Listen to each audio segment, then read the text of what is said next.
Thank you very much for having us here today.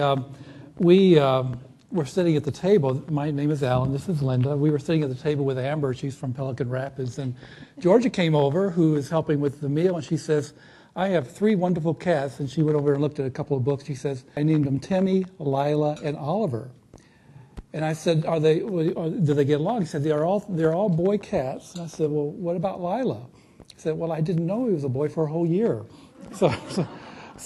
And then Amber said, she said, there's so many stories in naming a cat.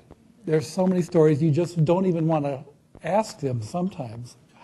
One of the things that was really interesting to us is that, and to the people who went down there to help, was that it was months, it was weeks and even a month or more after the hurricane when they were still rescuing animals. They were just, I guess these were historical times, and the things that people found out about animal rescue and about even how long animals can live after a disaster like that was pretty incredible. There were veterinarians, vet techs, animal organizations, volunteers, people from all walks of life who went down to give medical attention and sheltering to the animals. Animals were sent all over the country. Amazing, thousands and thousands of animals went all over the country. Many of them didn't have any kind of ID chips, no identification. There was nobody that really knew where they were. The owners had no idea where they were. You know, it was just an amazing mess when it came to trying to evacuate these animals from the Gulf.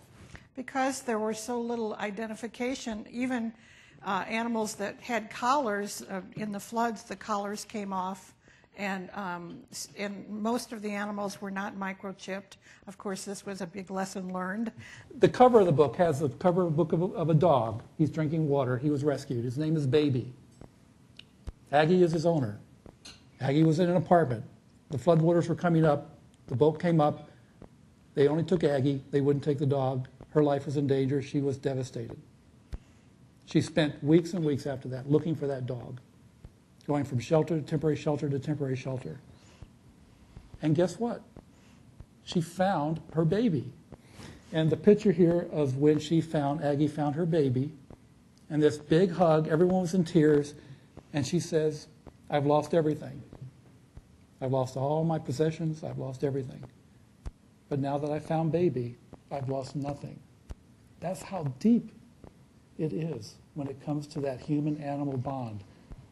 It's just amazing to know that the work you do to help animals heal, the work animal rescue people do, really do move things forward in that direction.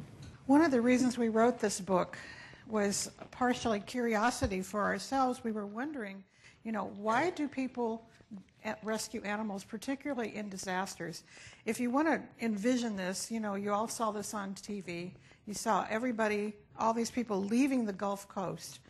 And then there were all these people who were very similar to you. Some of you may have even been among them, who were watching these things on TV and saying, if 2 out of 3 American homes have pets, and these people were leaving and being told to leave without their pets, that means thousands and thousands and thousands of animals are in those homes, those flooded homes that we're seeing on TV. So they turned around and they were going to the Gulf Coast while everybody else was going away from the Gulf Coast.